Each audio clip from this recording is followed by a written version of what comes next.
Welcome to SheTechTalks, the podcast that puts women in tech at the center of the conversation. This podcast is part of an Erasmus Plus project designed to tackle the gender gap in technology through a multi-layered approach, including training academies, mentoring programs, and digital storytelling. Over the next 2 years, SheTechTalks will engage young women across Europe, especially those aged 18 to 30, helping them build practical tech and business skills, connect with mentors, and learn from the experiences of inspiring role models. The project brings together partners from across Europe, the University of Groningen in the Netherlands, Vytautas Magnus University in Lithuania, Erasmus Valencia International Center in Spain, Intermediate in Greece, and Women Do Business in Greece. In each episode, we explore experiences, challenges, and opportunities for women in tech. So stay with us as we dive into today's conversation.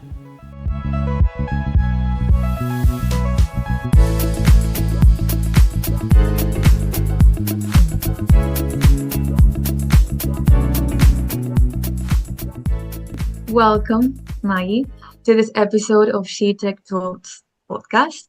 Today we're going to talk about the gender gap in tech, and that's why we have here with us Magy Kontou. I hope I pronounced it correctly.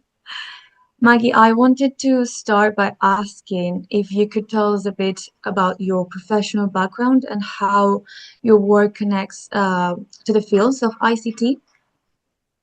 Many thanks for the kind invitation at the first place. So as you already correctly mentioned, my name is Magy Kontou, and I'm the co-founder and lead product and UI UX designer at Simple Labs, which is an award-winning mobile app agency.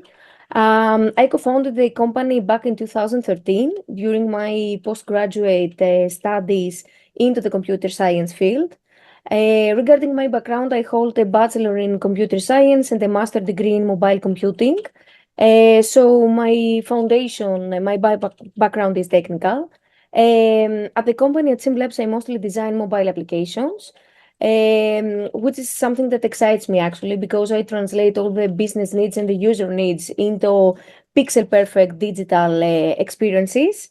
And beyond my company, I'm also a co-organizer at the Google Developers Group here in Athens and Women Tech Makers Greece, which is a Google initiative that aims to increase visibility in women in tech.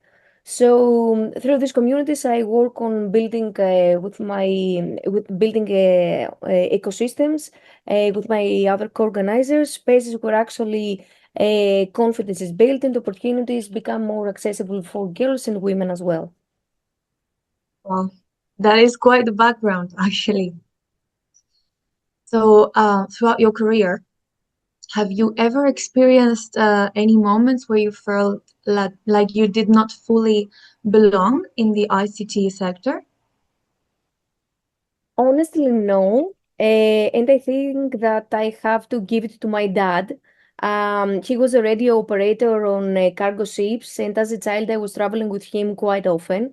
So I was exposed from a very young age on antennas, computers, telecommunication systems, technology that actually most of the kids nowadays are not aware of. Later, I became obsessed on playing video games as a kid, obviously, with Nintendo, Game Boy, and stuff like that. And I was dreaming of becoming a gamer designer one day. That early actually exposure created something very important, like a sense of familiarity for me with technology. So I never thinking about that computer science or technology is just for boys. And now this doesn't mean that I never experienced a room where I was the only girl. But definitely that happened as well. But at least I was exposed from a very young age on the technology sector, and I never actually felt that I didn't belong in tech. That's great. So it was the early on exposure. And when I mean early, I mean around 3 to Very 4 years early. old. Yeah. Wow. Do you think that is what helped you build basically your confidence in that predominantly male environment? Yes, definitely, because I was building something like familiarity, safety, something that my family or my dad is actually working on. So I never translated it something like that might be difficult, might be complicated, I don't fit or stuff like that. So definitely, yes, the exposure from the early stage might be the reason I studied computer science as well. And to be honest, I never think about myself doing something else. Not because I'm invited here, but I never thinking about not being involved in tech. So you always know that was what you wanted. Yes, I can't say that I followed the path and my hobbies that became part of my job or stuff like that, but I definitely was sure that I wanted to do something related to tech. When I was very young, I wasn't aware, obviously, about the computer science, the technology, the science behind technology. But through the school years, I grow up understanding about what is technology, meaning technology on the early 90s, whatever that means. And yes, it was a decision I made from a very young age. And well, you've mentioned that there have been occasions where you have been the only woman in the room, actually. How did that shape your professional experience? So, yes, when I actually joined university, it was the very, very first time that I was the only girl in my class. Um, and that was quite interesting for me because during my school years there were a lot of girls standing, being great in maths and computer science, and joining the universities to study computer science. And suddenly I became the only girl in the class. When I joined the tech startup community, I met only a few women in the field. So I started considering that the participation gap between men and women is increasing. And but because actually for from my relationship with the technology, which started so early and felt so natural, I never questioned whether I belonged or not. I think belonging often starts long before university on your first job. It starts from exposure. So normalizing the tech as something accessible to everyone, something that we use in our everyday life, was something that actually crafted my career path as well. Yeah, because you started very early on, so it never even crossed your mind that it could be any different. From your point of view, what do you think are the key factors that keep women from progressing or continuing in this field, in the ICT field? There are actually a lot of barriers. If I had to pick some of them, first of all is the perception. Computer science is often presented as isolated, abstract, disconnected from real life.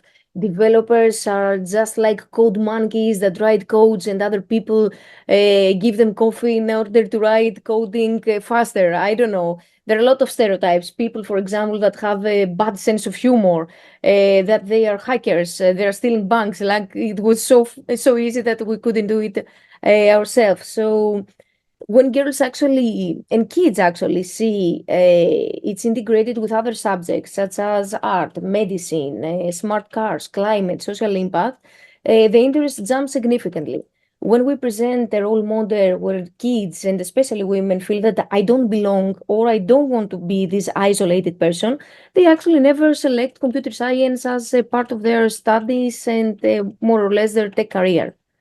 Another part is the role models. Girls often struggle to picture themselves in tech careers because there are not a lot of role models, women talking on schools, on mentoring programs, and expose themselves. I think that in a study, there was around 45% of girls said that their dream job must fit how they see their future self, but only a small percentage associated with the computer science, which meaning that there is a gap out there. And another thing is parents and peers. For example, I was lucky that my father was on the technology sector, whatever that means back in 70s and 80s. But 59% of girls say that they listen to parents when deciding what they study, especially here in Greece. And many parents don't fully understand what ICT careers look like today. Obviously, we don't know how ICT would look like 10 years from now with all the expansion of AI. Exactly. So encouragement becomes more neutral instead of active. Yeah, I agree completely with the stereotypes and the role models. And regarding this, how important would you say it is to address these stereotypes directly within school curricula or teachers' training or instructors' training? During my school years, I definitely saw um, a lot of my teachers were been lacking of proper training, and that was something that actually feeling a little bit frustrating for me. This is something that actually has to do with the training the teachers, and probably it's different across different countries in Europe, but meeting professors that might not be related or have a background on the computer science sector was building something like an insecurity for me, whether it's something easy for me to start with, what is all about. If I'm not mistaken, there were years actually in my studies at school where the computer science teacher was actually a mathematician. Yes, he could understand actually how computers work, but he wasn't someone on the field, and actually all the information that could share regarding the possibilities of studying computer science and working at the field were very limited. And I definitely think that if educators feel uncomfortable with that, students will feel uncomfortable too. Exactly. Yeah, absolutely. So because of what you said, what impact do mentoring programs, STEM clubs, or well, we've talked already about early exposure initiatives have on girls specifically long-term participation in tech? It definitely gives a sense of safety space, mostly women, because of a lot of insecurity about our future, about our different roles in life, maternity, or how am I going to deal with the fact that I will be out of the office for a long period of time, whether they are young girls and see that hey, technology changes very fast, so they're definitely insecure about how I'm going to deal with something that changes a lot again and again. All those Mm. things actually are barriers for women and girls as well. And all those mentoring programs around girls, around women, are building confidence. And if girls and women feel confident about studying and working on the field, it definitely gives them a plus. Mentoring programs are also focusing on expanding their professional career, meaning that they're building a network. They're also learning new skills. There are a lot of opportunities for women joining mentoring programs in order to expand their horizons, gain diplomas and academic background as well. And it's quite important for them to feel that I'm not alone. There are other professionals there, that they are a few steps in front of me. So if they can do it, I can do it myself. So mentoring programs are definitely part of something that we can build from the early stages, because we need to build our network and we need to build our career path. And most of the mentoring sessions is a combination of both of these things. And definitely, this is why I spend a lot of my time on investing, building the ecosystem, and trying to convince more women and girls to join the industry as well. That sounds great. And once in the workplace, once their professional career has begun, how do workplace culture or leadership structure affect women's progression in the field? Meaning what kind of changes that we can actually do in the field in order to change the whole ecosystem. Um, Integrate computer science earlier and differently, not as an isolated subject, but as a skill applied in real-world problems, climate, health, creativity. When young people see the relevance, engaging rises. So this is actually connected with investing also in teacher training. In many European countries, the CS is taught by teachers without deep specialization. We also need role models to joining schools and the workplace in order to exchange different opinions with young people or young women regarding their career paths. What are the opportunities out there? And definitely the companies actually have to change a few regulations in order to bring a balance between the people that actually working in the field and is related between the gap with men and women. If I'm not mistaken, in Europe, only 80% of women study computer science, and only 22 of these are tech roles. 22% of these are tech roles. And tech roles actually is not only developers, are data analysts, are roles related with technology. So in countries where more girls are interested in computer science, more of them actually study it. And it's bad actually for technology to lack women. We can't build, for example, digital products that refer to women users and not include women in the process of designing and developing the product itself. It's more or less like building a product for men and without including them in the overall process. So I think that there was a Google research across European countries where boys are about twice as likely to study computer science at school. And although kids are exposed to technology right now, they don't select to study the science behind it. And this is bad for the technology itself. If we don't have a balance in representation in the work field about people, women that actually working on the tech industry, we're going to create not inclusive products, not inclusive digital experiences, for example. And this is bad for us. Of course. Yeah, I mean, what sense does it make to have a sector that affects us all and not include half of the population? Exactly. Um, do you think there's a difference between these companies or organizations that genuinely commit to inclusion and those who try to approach it more superficially? Do you notice these differences? No, I actually think a lot of initiatives, both from organizations and companies, where they try to include more women in the process. But to be honest, numbers are remaining the same.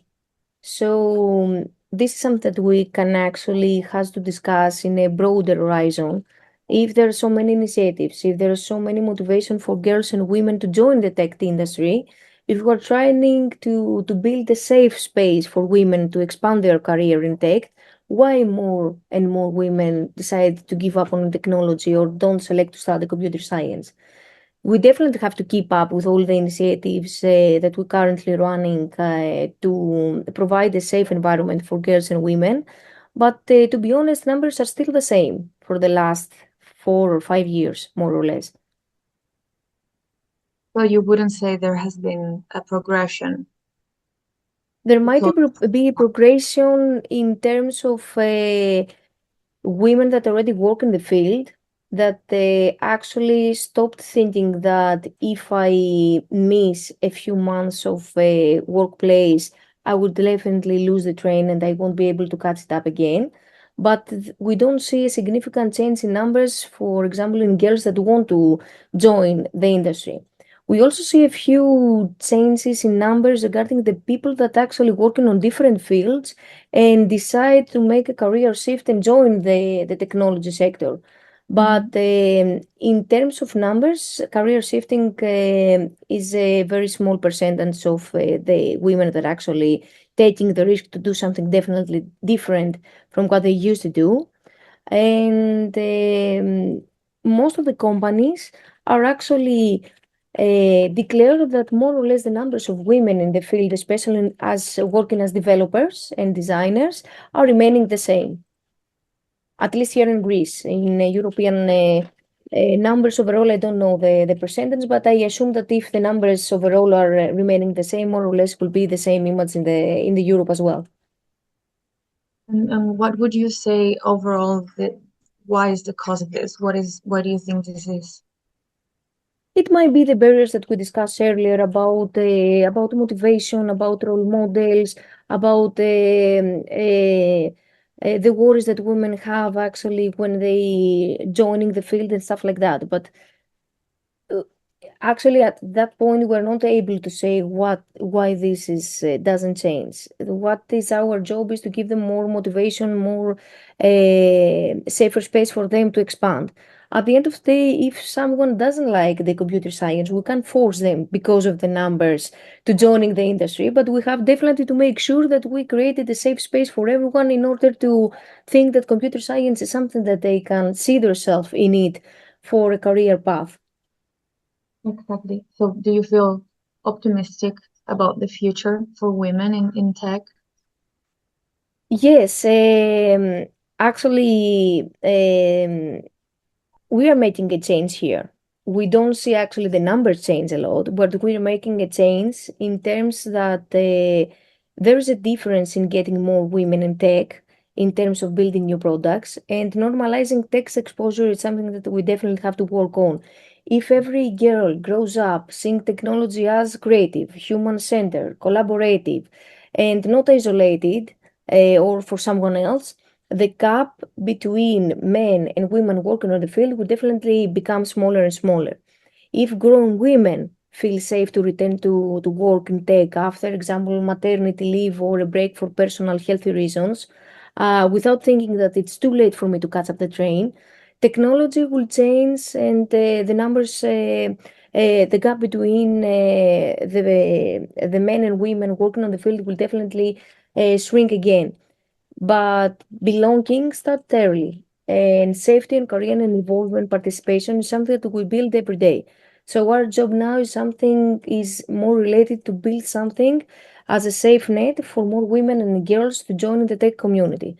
I'm not sure if the numbers will change. Hopefully they will.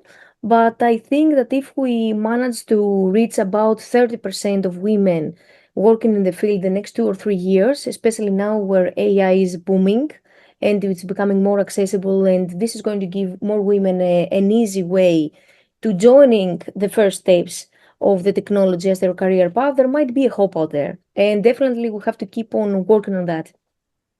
Yeah, of course. I mean, there's always hope. So we can agree that there's a cultural key to it, also educational and structural. But if you had to like choose one key element to make the actual change, which one would you say it is?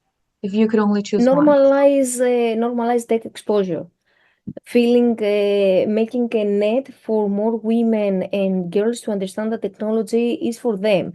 It's technology and computer science are connected. We are very keen on using the technology in our everyday life, but we never think about studying something that actually crafts how we see technology today. And computer science is actually the field where we craft our future. And it makes me wonder why we want to see technology to change our lives, but we don't want us to involve ourselves in this project. And if we want to involve ourselves, is one way is to study the computer science, to work on the technology field. So technology is part of our life, and tech exposure and normalization is one thing that we have to start, maybe from an early stage, like that was my motivation when I started studying computer science, starting from schools, starting from young kids, no matter if they are girls and boys. Because now we discuss about girls, but if more and more girls are not trying to or not studying computer science, it's possible that they are lacking the interest in the computer science, meaning that boys later on might also lack the interest for studying computer science as well. And this is going to be a huge problem for the technology sector as well. We need Yeah, people. We don't need AI bots. exactly. We need the people to actually do it. Yes. And finally, what message or advice would you like to share with young women who are out there already in the field and may feel uncertain about the situation? Personally, I'm a person that personally I feel very uncertain about myself and my choices. So I'm definitely not the right person to give you motivation. But if you don't try it, you can't say that I'm not good on it. For example, when I studied computer science, I wasn't very good on writing code. And that was a big personal barrier for me, what I'm doing here. I'm trying to become a developer and I'm not good on writing code. Later on in my career, I figured out that computer science is the base that I can use in order to expand my career path. And right now, I'm working as a product designer, meaning that I have a deep technical background, but I also don't write code, which might look like a conflict for young people and young girls about how are you a developer working on the field but you are not good on coding. But if you don't try it, if you don't talk to people to expand your horizons, to see what are the other job opportunities that I have, you're probably never going to take the chance and see if technology fits you. And I know a lot of people that actually join the field of computer studies and they lack some skills, and this is something very normal. I mean, not all doctors know all the specializations out there. They have a specific knowledge about a specific topic. This is how it works about computer science. You can work on AI, on machine learning, on coding, product design, so many opportunities. If you don't give yourself the chance to see the opportunities out there, you won't be able to change your future and change your dreams. Exactly. If you never try, you never know, right? Yes. Well, thank you very much for your wisdom and for sharing your knowledge with us. Thank you very much for this, Maggie. I hope you had a great time Thanks on for your the kind class. invitation. I enjoyed our talk way too much. Thank you. Thanks to you. Thank you for listening to SheTechTalks. If you enjoyed this episode, make sure to follow the podcast and share it with others who might find it inspiring. To learn more about the project and stay updated on upcoming episodes, check out our social media channels. Until next time, keep learning, keep growing, and keep breaking barriers in tech.